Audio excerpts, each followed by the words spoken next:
an Australian director, who we were honored to have last year with the film, and for this year he is presenting other 2 films to our festivals. So today we will talk a bit about these 2 films and ask him some questions. We are really very glad to have him here because he's a very prolific director and very creative, and his films are mostly video poems. So this year we have actually 2 video poems from him. The first is called After Image, and we can start from this maybe. After Image is a video poem, and in the description of his film he writes that after image is the residual image that you see if you look away at a blank wall or something similar, having stared at a brightly lit scene. So the after image is a negative of the original in terms of light, dark, and color. And it is mostly due to photoreceptors in the retina becoming desensitized by the original scene. It fades after a few seconds as the receptors reset. So our land, our buildings, our travels, our past, perhaps they all live after images, he writes. Perhaps they all contain after images of those who precede us. This film was for us very interesting, and of course in this description we can also see your scientific roots somehow, and this is very interesting how you mix your knowledge, scientific knowledge, with poetry, because there is really a poetry behind this physical phenomenon. And you, as we saw also in your last year, you can really you seem to be very able to find this connection between your scientific knowledge and the poetry that lies behind. And this film was for us this kind of film. So in this film we can hear a lot the word them is always repeated, and is addressing to these figures like shadows that appears in this place. So my first question is, when you wrote the monologue for this film, did you have a clear idea of who were them for you? Because of course everyone then can a bit interpret, and it's very interesting that you leave everything open. But what brought you to address this them in this direct way, and in this way, who were them for you?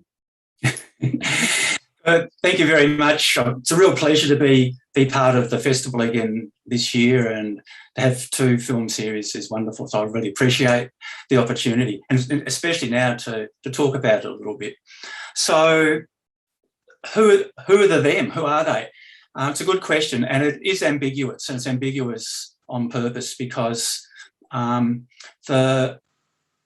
where we live here in Australia, in South Australia, where I am now, there's a big ongoing historical problem, and that is when the British colonists came here over 200 years ago, they declared that it was terra nullius, the land with no people, the land that didn't exist, and they took it for themselves. And then I'm the descendant of those people in lots of ways.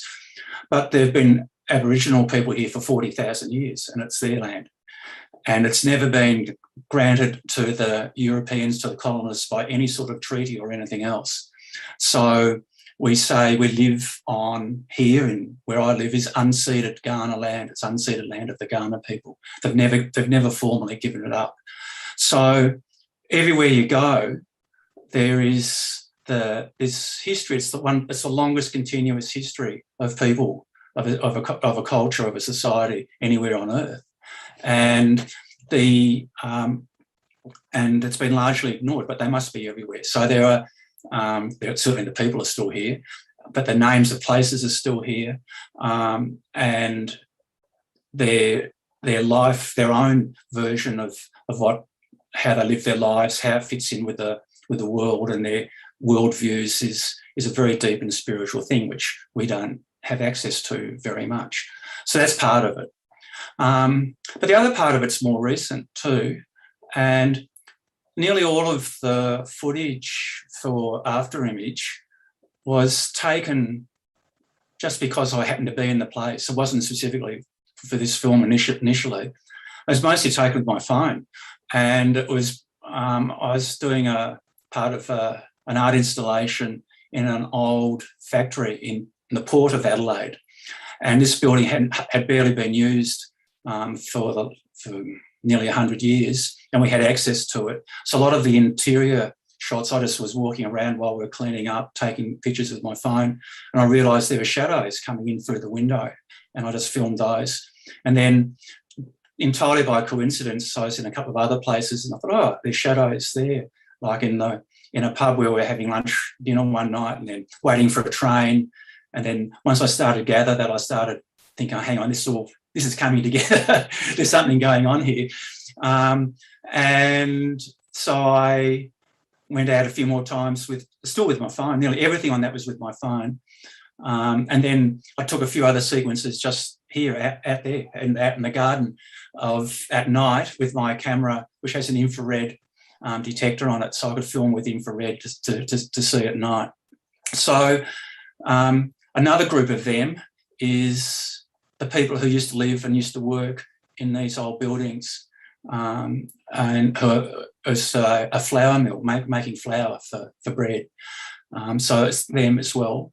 But as you go through the poem, exactly who's speaking seems to change. Mm-hmm. And sometimes the them might be me and my people being spoken to by the ghosts or the spirits or the predecessors out there in the mill, out there in the countryside, out there that people have been here for thousands of years, talking to me as them. So it shifts, it goes backwards and forwards in an ambiguous way.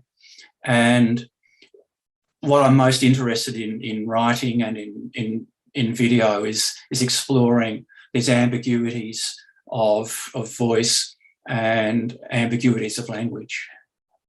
That's interesting. Yeah, and actually you somehow answered also to my second question that I had in mind, because my second question was related exactly to who is speaking, because it's true that the voice as well as the them is ambiguous. Also the voice speaking is ambiguous, and this, I think it's really helping to create this suspended atmosphere somehow, where everything is possible, every interpretation is possible, and your interpretation changes throughout the film. So yeah, and I thank you also because I noticed this also last year, like you are also very generous in describing your working process, and this is interesting for us because we are very much interested in what's the creative process that the director uses. And in your case, it seems that really it's like you are taking pieces from many things, and then you find a composition that is not pre-decided. This is very interesting. So yeah, and actually maybe I would already pass to the second film, because yeah, you already answered somehow to some of the questions that I had about this film, and then we come to the two of them. Yeah, your second film is another video poem. It's called The Life We Live Is Not Life Itself, and is realized together with a poet, Tasos Sagris, Greek poet. And in this film, you say that Tasos Sagris' poem, with its haunting soundtrack by Whodoes, I hope the pronunciation is good, offers us an extended exploration of lives lived in parallel, at cross purposes, in and out love, around the world, from the innocence of children to the wisdom of elders. And then you ask, in your description, you ask some question, but what is reality? What is mere illusion? And can there be more to life than simply living? And yeah, nothing in the video is quite as it seems. So also in this video, I feel a lot of ambiguity and a lot of suspension, and the film is very much open to interpretations. This is something that is also that is common to these two films. And yeah, so my first question about this film, I was curious to know, how did you work with the poet? Because in this case, it was not you who wrote the monologue, but it was a poem by someone else. So how was your collaboration? How did it work? Yeah, that was a very interesting process for me. People normally think of poets, always working by themselves, and which is true, I suppose. But as a scientist, we worked collaboratively all the time. When I had 10 people in my lab and we had collaborators all around the world. So I'm used to working with people. As much as I like doing everything myself, it's also good working with other people. So this project came about after I met Tasos at the Poetry Video Festival in Athens in 2019. And essentially the video was a commission from the Institute for Experimental Arts in Athens, and they were funded to create a series of videos about Greek poetry, mostly contemporary Greek poets, but also just modern poets. And they commissioned a group of people to do that. And so I did this one with Tasos as a contemporary poet, and also as a friend. It was good too. And so he sent me a couple of texts, and we talked about them a bit, and we ended up choosing this one, mostly because we didn't have very much time initially. We only had a couple of months to get it done for the first deadline. And the other texts, I couldn't easily see how I was going to get material together to suit those texts. So we chose this one because I straight off, I sort of had an idea on how we might be able to do it. I like the idea of the travel that pervades the poem, and also the way it sort of shifts backwards and forwards in time, a bit like the other, a bit like the other one. So for this one, having got the text, I actually did something I don't always do.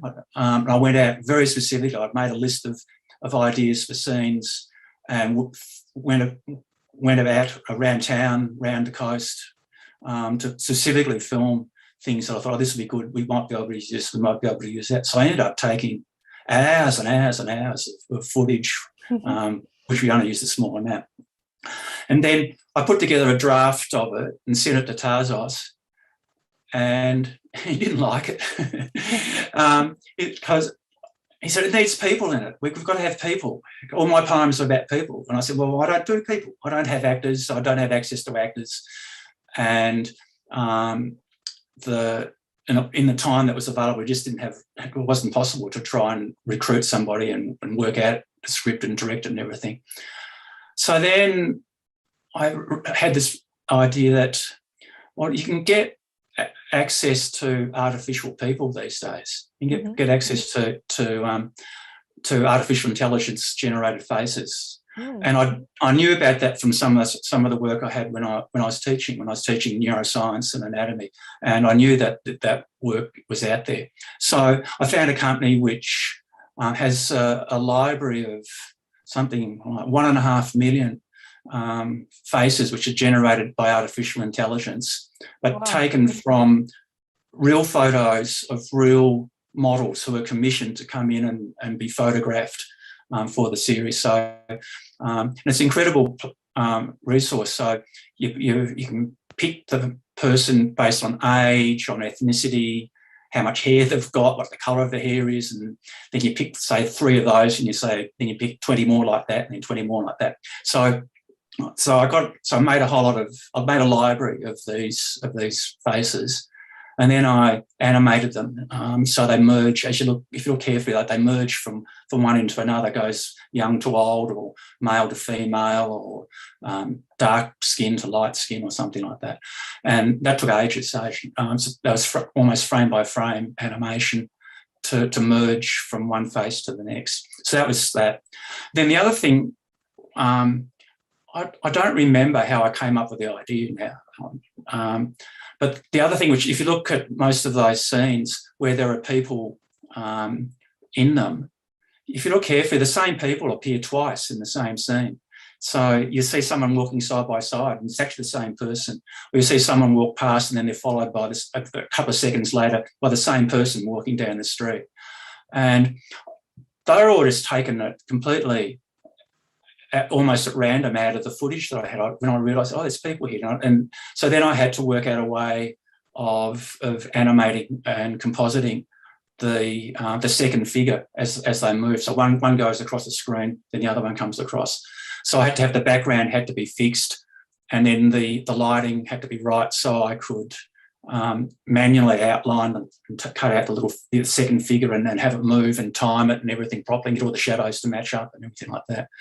So in that video, and it's actually true for the other ones, true for After Image as well, just about every single scene is artificial. Almost none of those scenes actually exist in real life. So even the ones which look like a city street or a park or inside a building, one wall might be from one location, the other wall might be from a different location, and even the sky and the seas are nearly all made from multiple layers. So many of the scenes in both those videos are composited from as many as 20 or 30 individual elements. So Tasos he didn't know what I was doing with all of this. And so I made some samples and sent them to him, and he liked them.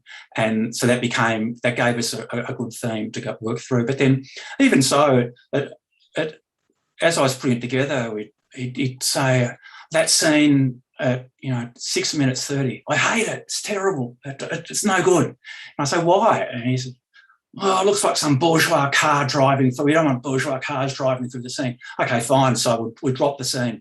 Or he didn't like the way some of the people were moving, or we couldn't see the relevance of it. And then some of the scenes he really liked, we ended up cutting out too. So, but that's the way it goes. That's the way you make stuff. You make much more than you need, and then you throw most of it out. So yeah.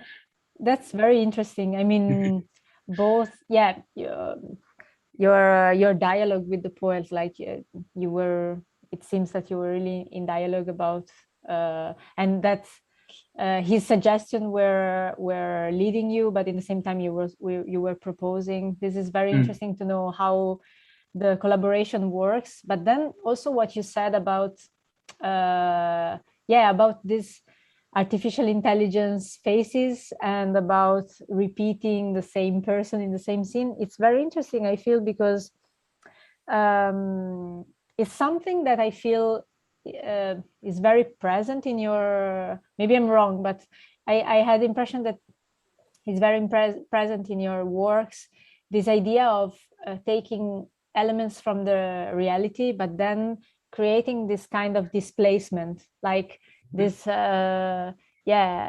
impossibilities that are just slightly perceptible, so are not like creating completely otherworldly landscapes, but in the same time you always have this feeling of that you are in the real world but you are not in the same time. And this is very interesting, like I feel, it's really, I mean, especially for the themes that these two films addresses, is really, it's really powerful, because it creates this exact sensation. At least for me, it was really this.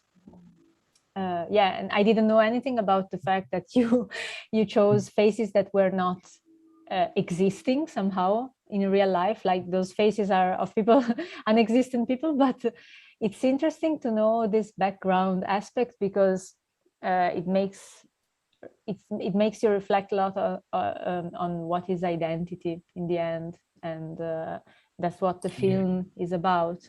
So Yeah, I'm really pleased you react that way, because that's what I was hoping to do, and that's with at least some of these videos that I make. And people used to ask me when I started, going into more art and things like that, was how the science interacts with my art and creative process.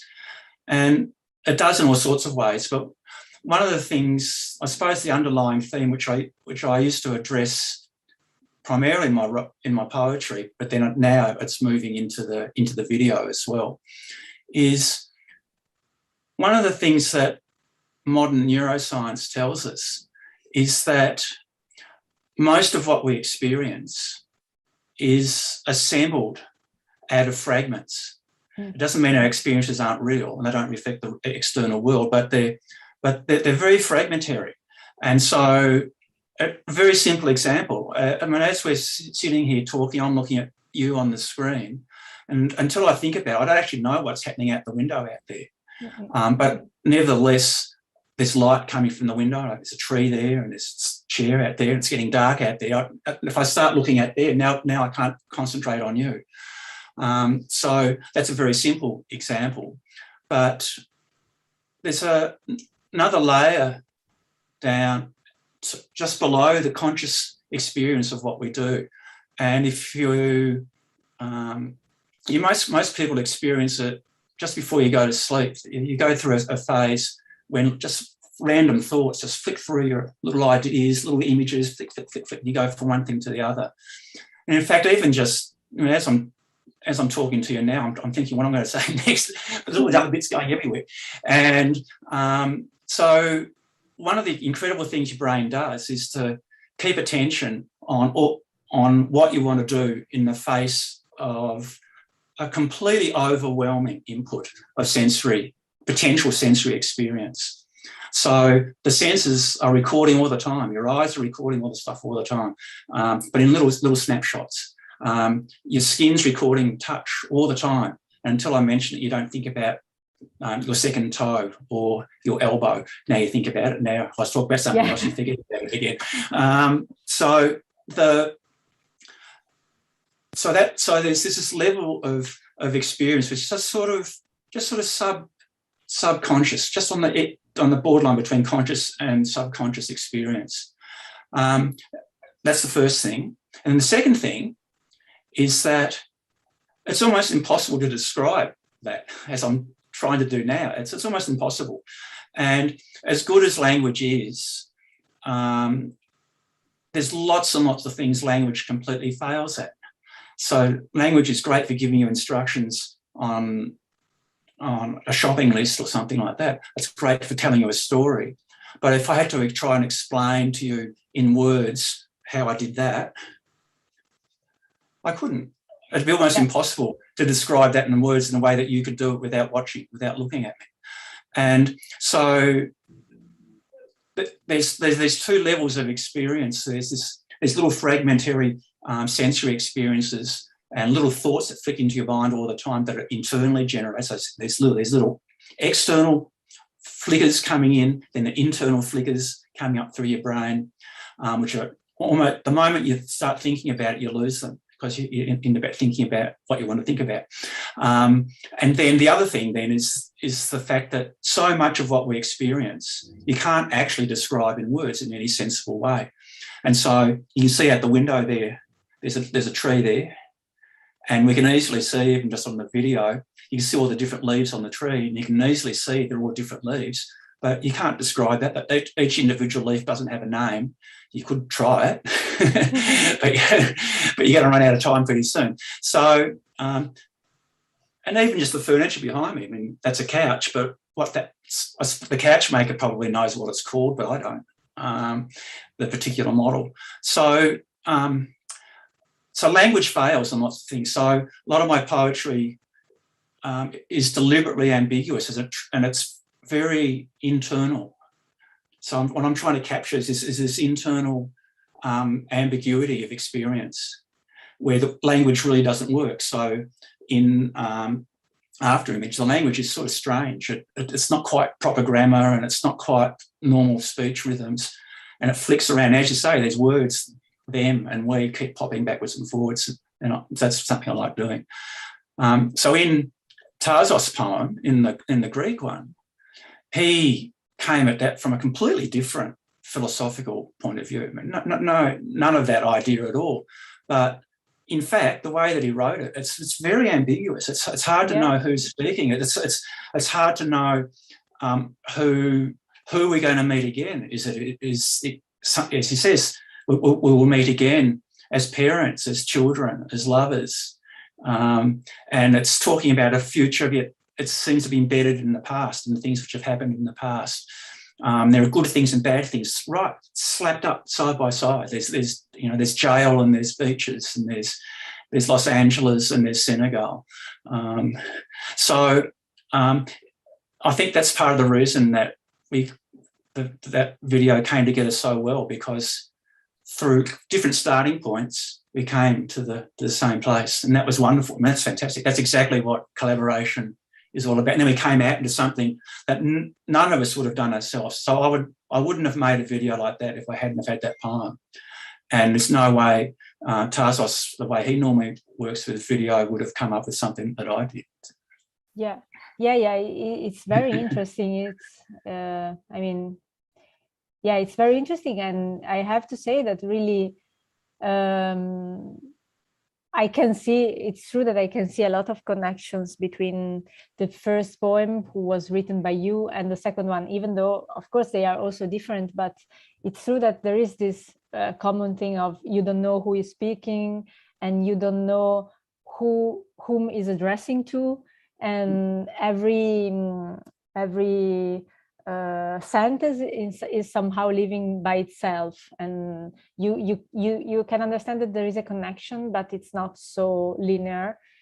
And it's really interesting. What I got is really this sense of displacement, which is not, as I said, it is not bringing you to a totally another world of fantasy, but it's just while you are in the everyday life, you are in the same time, you are not, you are on another dimension of perception somehow. So yeah, this is very interesting for me.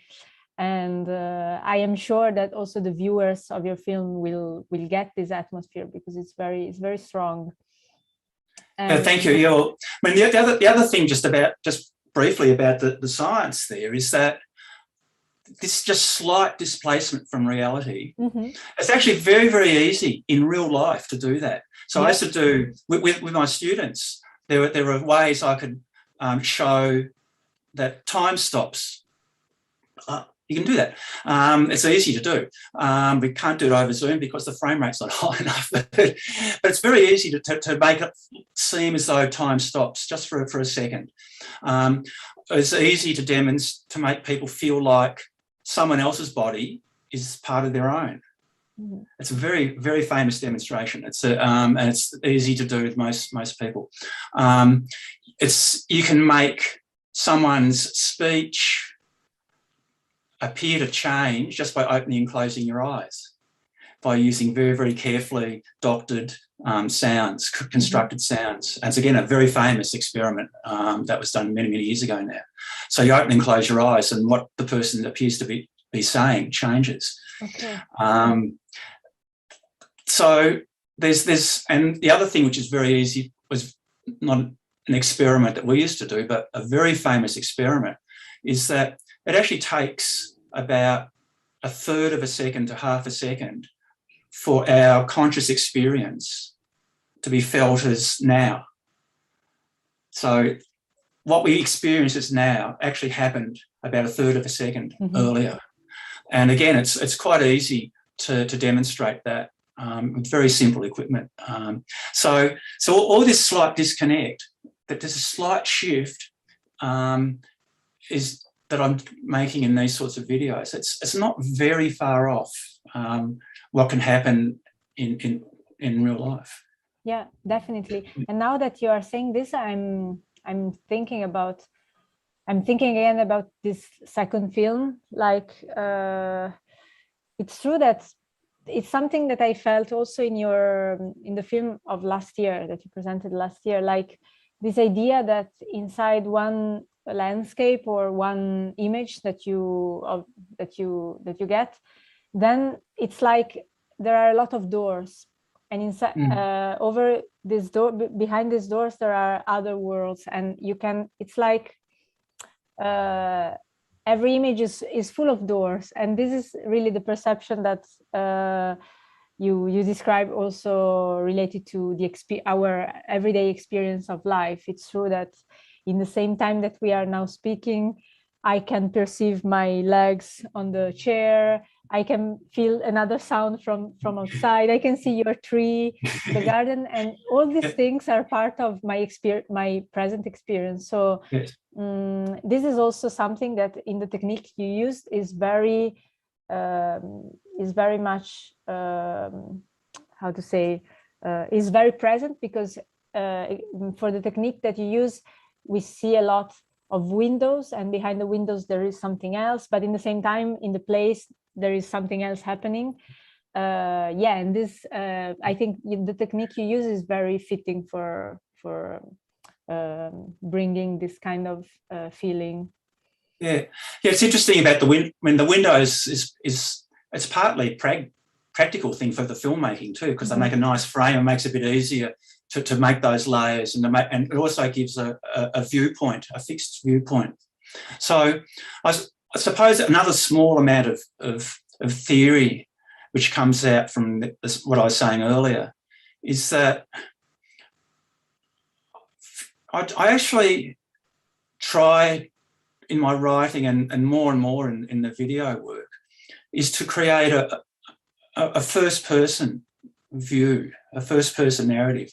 So it's not so much that in my videos there's some all-seeing, independent, anonymous cameraman somewhere who's filming people doing stuff.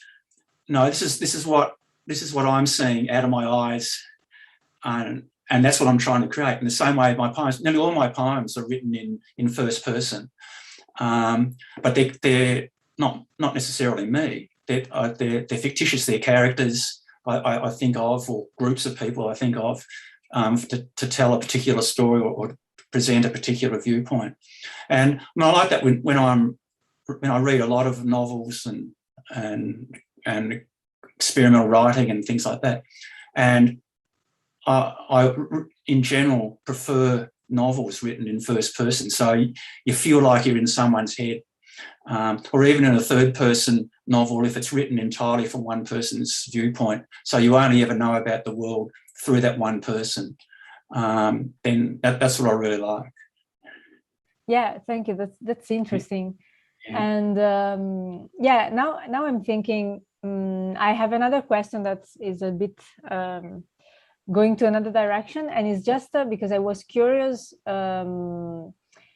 I saw, for what I know of your films so far, I saw that there is a special attention that is given to the soundtrack also. Mm-hmm. And for example, talking about the soundtrack, in this film, there is also a very atmospheric soundtrack that I think works very well in the direction of bringing the viewer to this kind of atmosphere.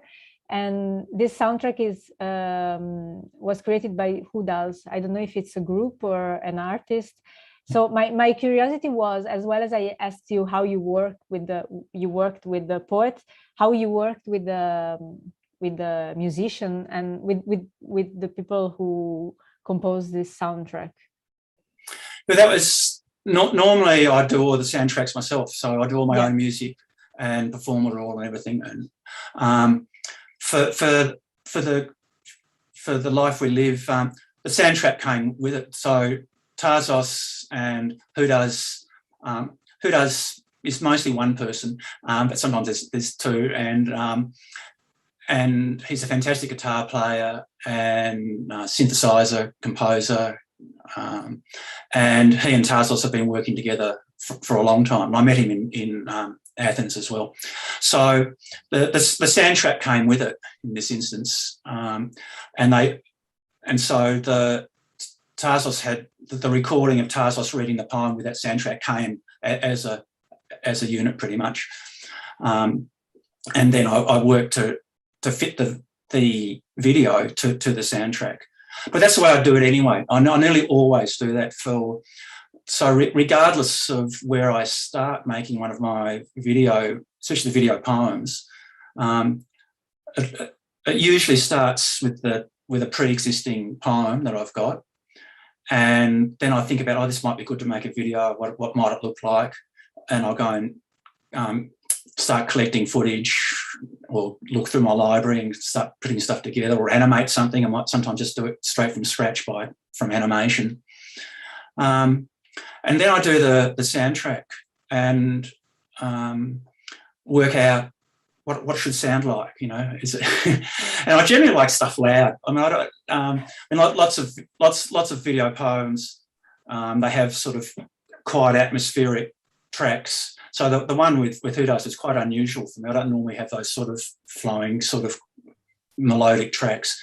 I like using lots of sound effects, lots of found sounds, industrial sounds. I just record when I'm walking around the place, animals, lots of voice processing. I quite often will just take samples of my voice and just keep processing and processing and processing. Then they become new sounds in their own right.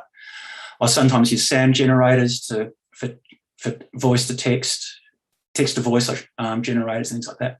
So the critical thing then is that having the soundtrack, the rhythm of that then drives the rhythm of the video.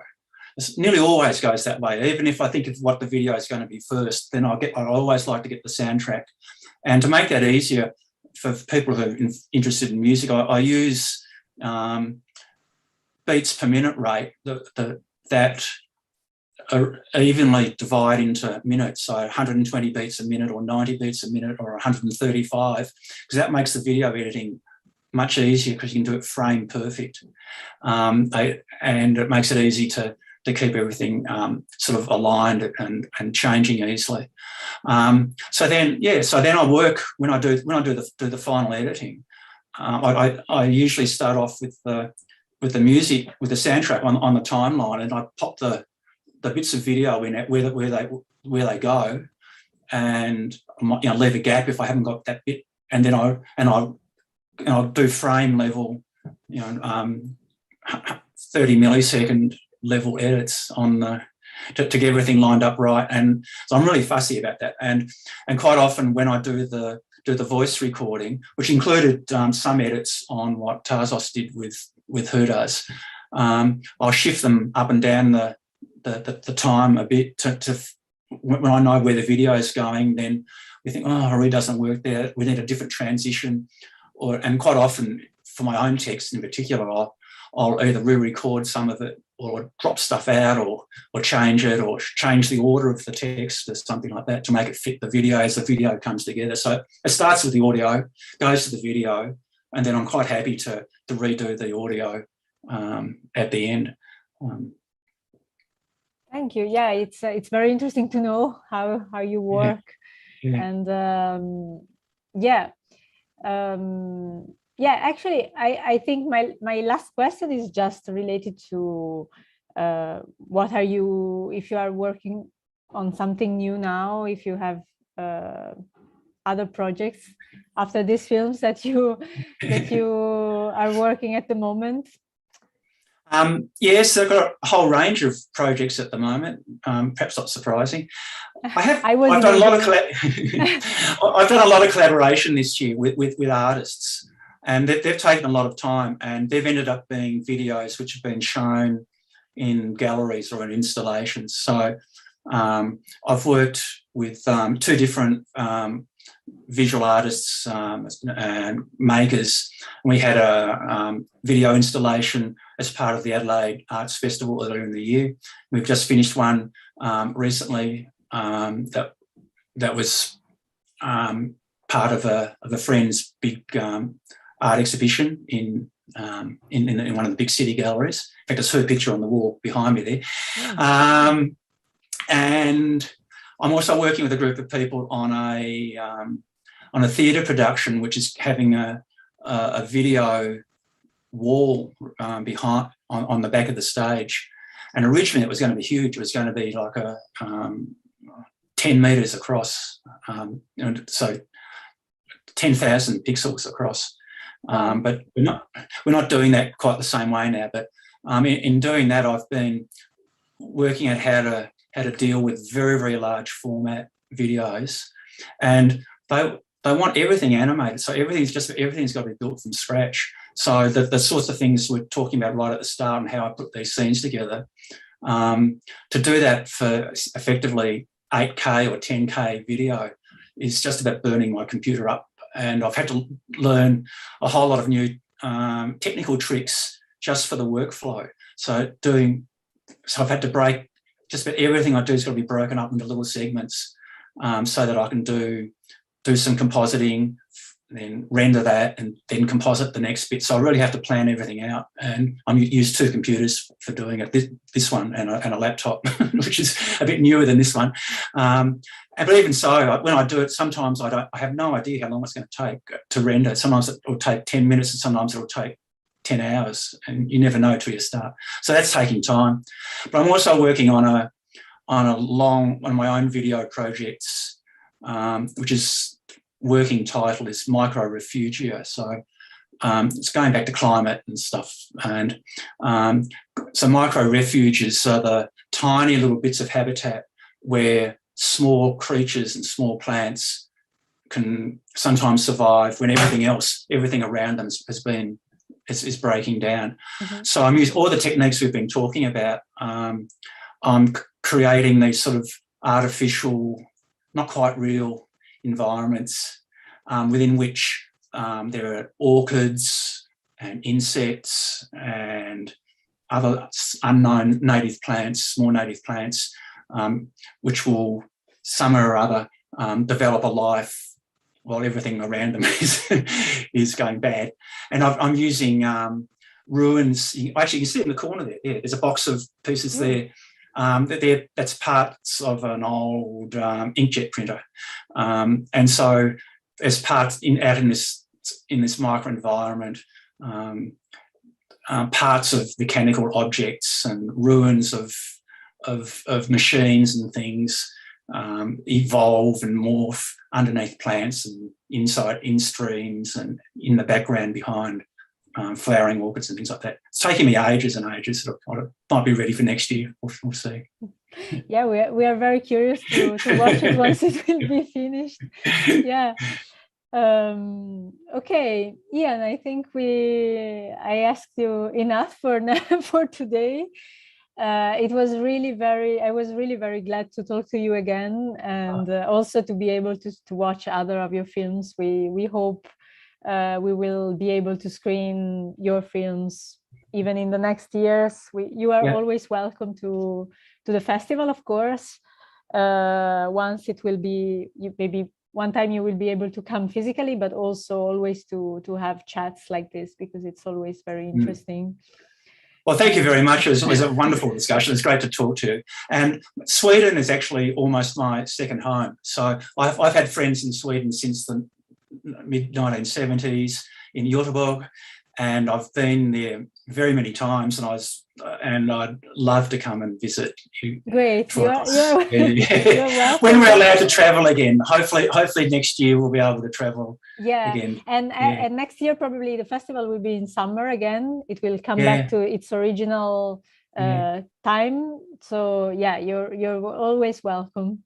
Thank you very much. For the moment, thank you very much for giving us your time now. And of course, for all the viewers who still haven't watched your film after these interviews, they can for sure go and watch them, because they are worth it.